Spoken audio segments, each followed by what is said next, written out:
Hey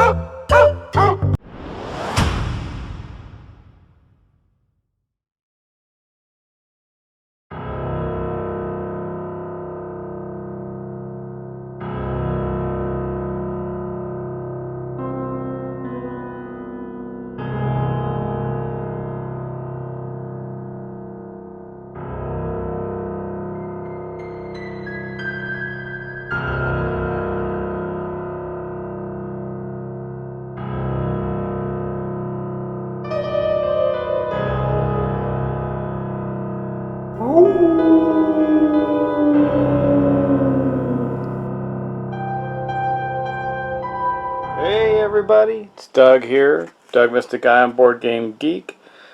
Doug Herring on YouTube, bringing you the 6th episode of Transylvania Curses and Traitors, where we are playing a multiplayer game with 4 players. One of them is our character, that would be the hero, and then we're playing against the big game hunter, the abbot, and the sleuth.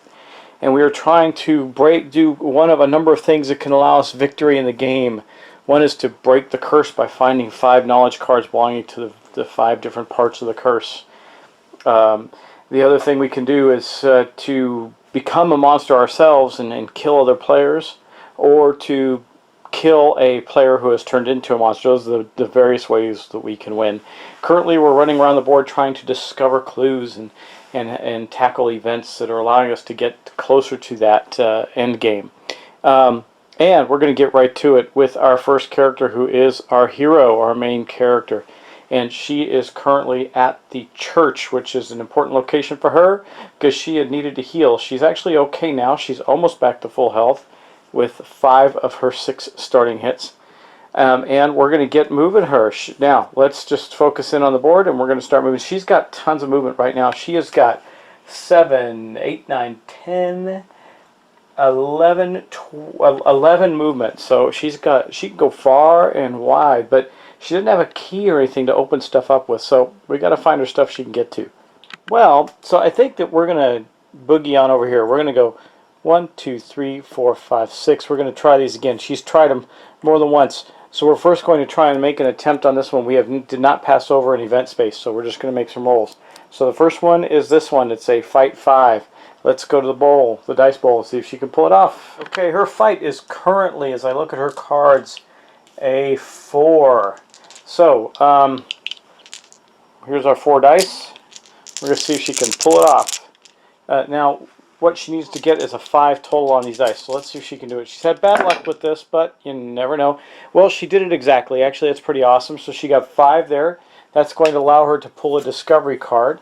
And what does she get? She got another Mad Scientist notebook. She had that before.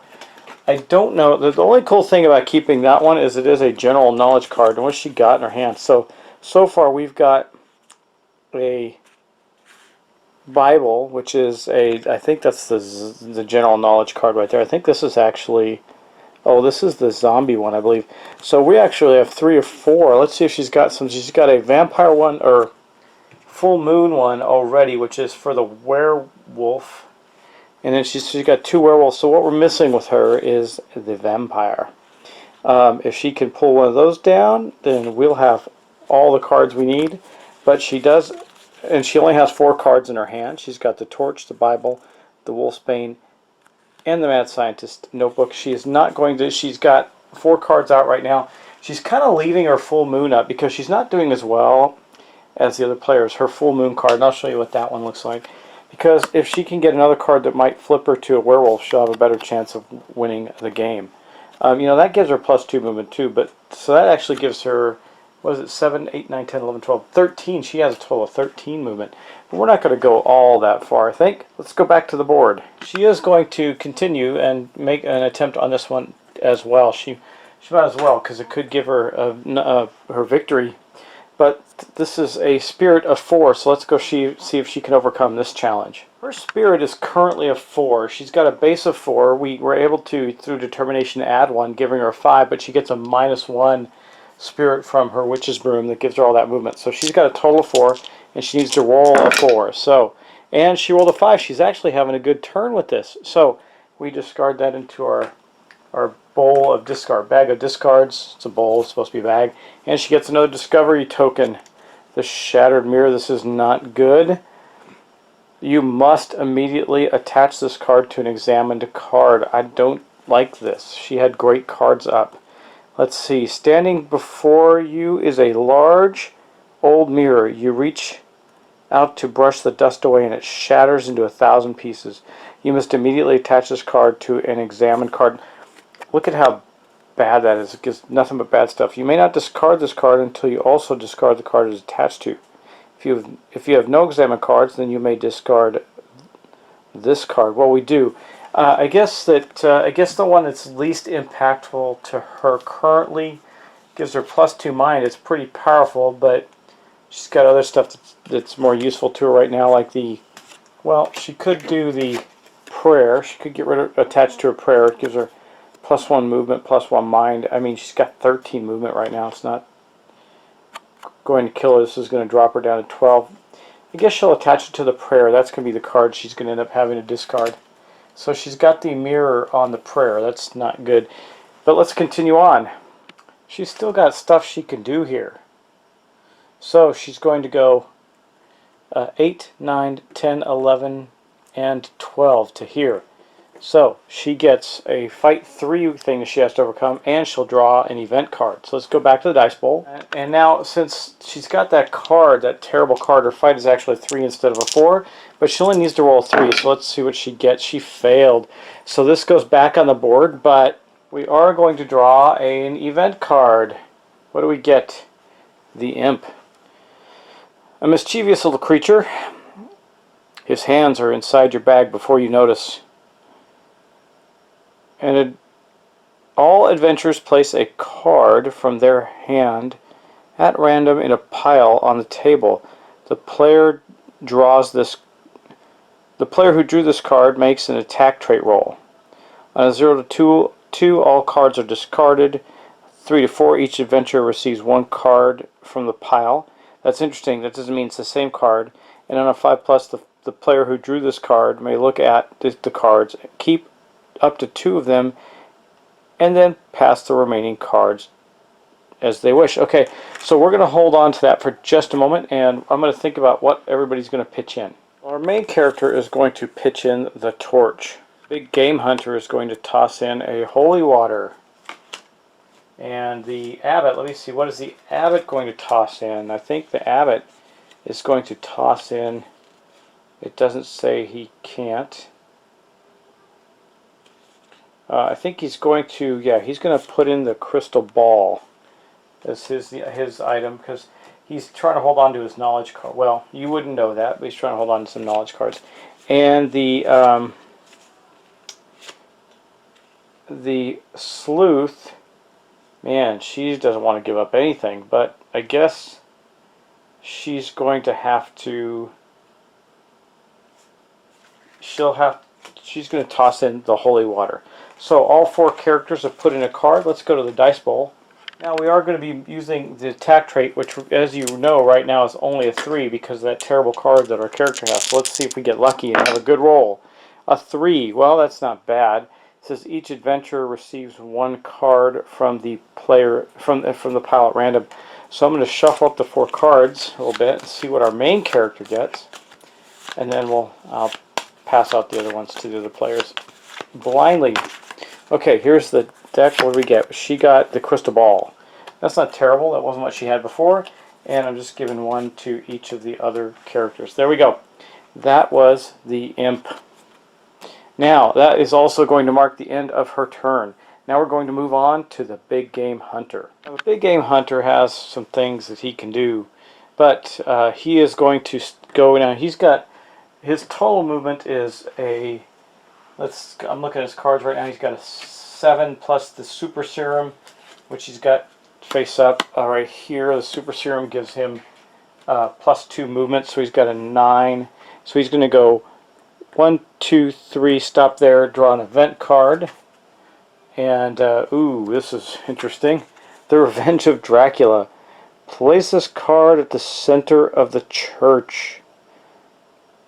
This card, my lighting in here and against that green text is kind of rough. This card immediately affects all adventurers. Okay. The card counts as 1 vampire bite. Okay, let me read this one quickly and I'll come back. Okay, so basically the Revenge Dracula card is going to sit at the church, and what it does is it counts as a vampire bite. It says players who, God, this is so hard for me to read in my lighting.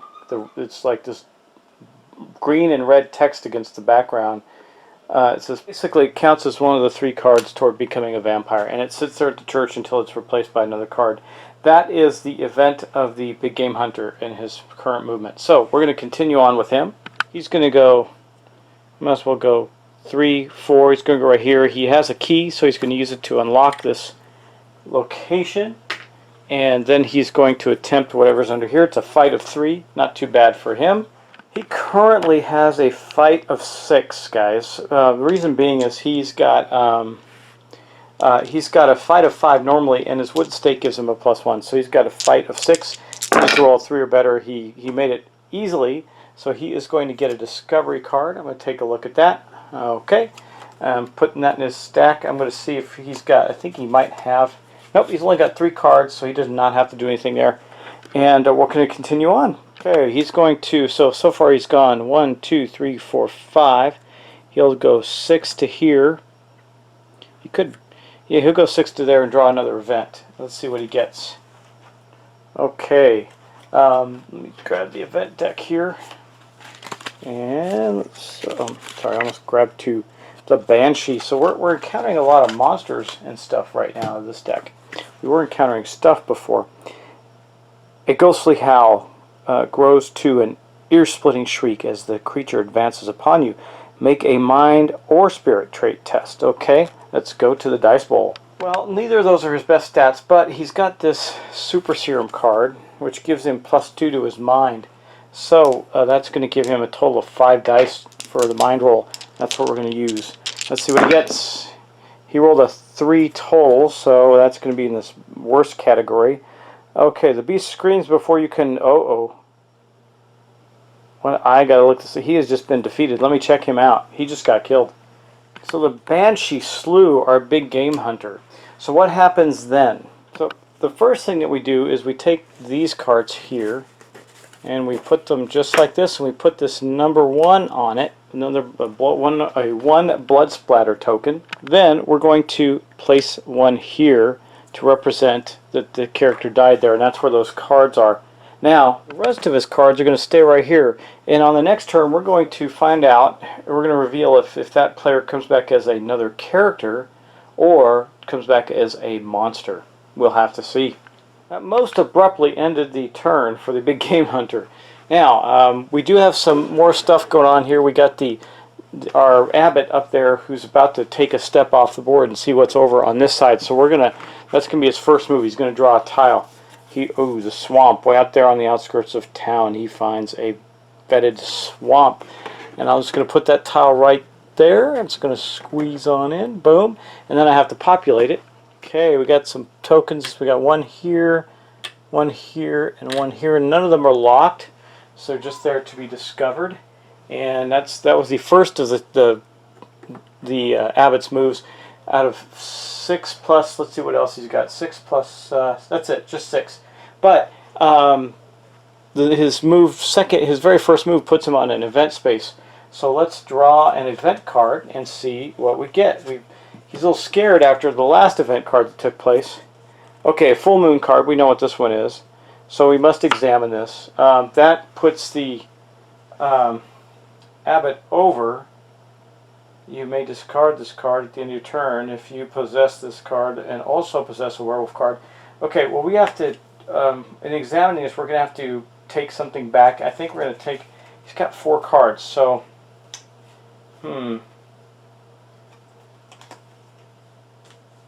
not sure what the abbot wants to do here. The abbot had some good stuff. You know, he can afford to lose a spirit. So we're going to get rid of this Holy Spirit card and discard that, and then we're going to have to put the full moon down in its place for the abbot. Now that gives a +2 movement too, by the way. So that was the event card. Now that was his first move. So for his second move, he's going here.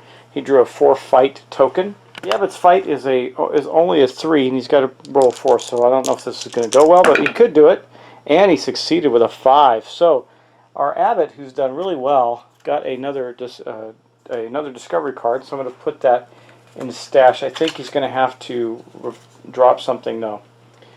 And oh wow, cool. Okay. I think something just happened. Hold on just a moment. Yes, we have an event here that is going to take place. Okay. If your character ever has these two things in their possession, they're going to transform. So the Abbot now has to do this. Well, I guess they don't have to, but yes, they're going to.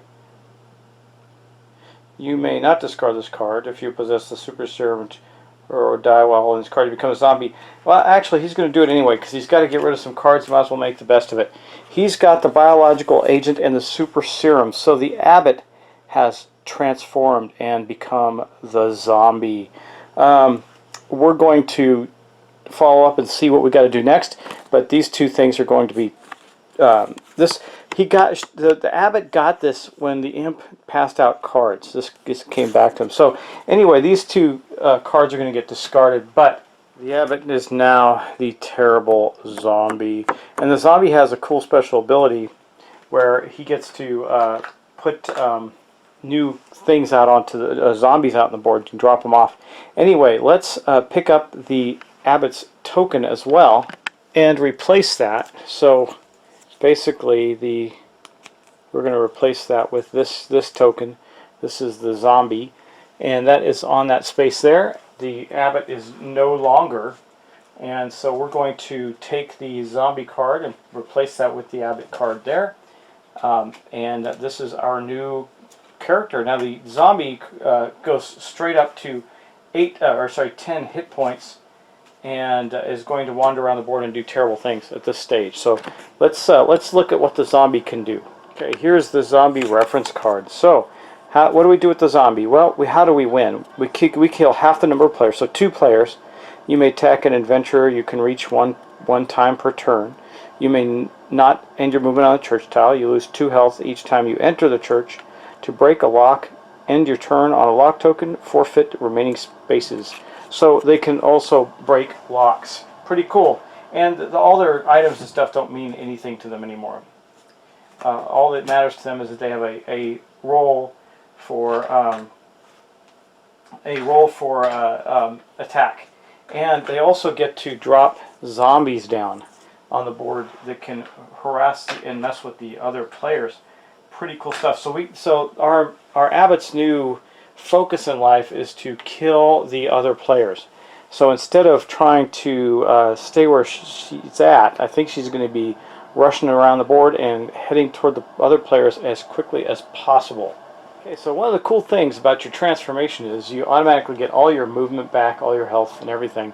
So the zombie is going to beeline it. Zombie's got a move of 7, so he's just going to go 1, 2, 3, 4, 5, 6, 7. He cannot use secret passages.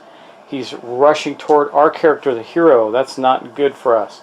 And that's basically going to end the what was the former Abbot's turn and now the zombie's turn.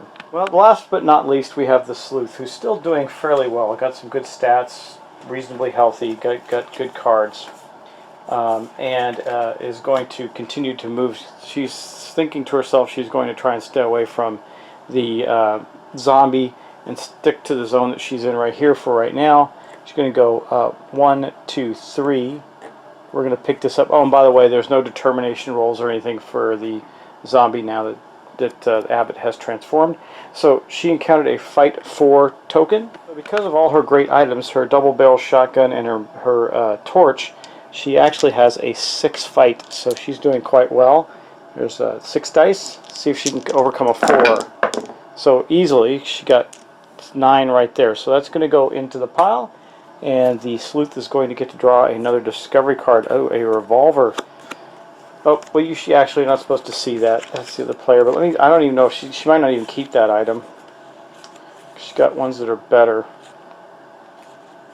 Yeah, I think she's going to pass on the revolver. Well, you know, now that there's a bunch of fighting that's going to take place, the Moonstone may not be as valuable to her, though when facing a monster, it's +2 fight, so she actually isn't going to keep that revolver, so I don't mind she didn't see it. She's going to discard it this turn since she has to go back down to that hand size. So that was a move of 1, 2, 3. She's got a movement of 7, 8 right now. So that's 3. We'll go 4 to here. And that's going to be another fight 3 token that she can overcome. And remember, she's got 6 dice again, so she's very light. Oh man, that was a phenomenal roll. She totally blew that out, so she gets to draw another discovery card. Let's see what it is. Yeah, I believe she's going to want to keep that card, so she's going to have to discard something else. I think, well, geez. This presents a dilemma. Well, it doesn't. I take it back. So she's going to get rid of this Wolfsbane card right now and dump that. That was going to be, let me see, that's her move is 1, 2, 3, 4, 5. She's got a 8. So she's going to go 6, 7, and go back to here for 8 and try and hit this Spirit 5 one and see if she can get enough knowledge cards going. So, Spirit 5, she's got a Spirit of 4. Her Moonstone gives her a +1. So, she is going to have 5 dice. It's not this time to make a 5. Let's see if she gets it. She did. She succeeded again. She's doing really well at the rolls. That is going to draw another discovery card. Well, she's going to toss that as a skeleton key. So that goes away. And that is the end of her movement. Now, she did draw discovery cards. She does not need to do anything for cleanup right now. She could discard something and examine something. I don't think she's going to right now. I think she's fine where everything is at. And that is going to be the end of her turn. Nothing to clean up there, so that's going to be the end of the round, guys. Great, wow, so a lot of action this turn. The big game hunter died. Next turn we'll get to find out if the big game hunter that player comes back as another player or as a monster. We had the abbot turn into a zombie. Our poor little hero is in the line of sight of the zombie. The zombie's going to be attacking her pretty quickly if we don't move out of the way. And the sleuth is doing pretty well, moving around the board, discovering things and keeping away from any action. So, guys, that's going to end this episode. That's episode 6. Thanks for watching. Thanks for subscribing. I really appreciate it, and I will talk to you soon.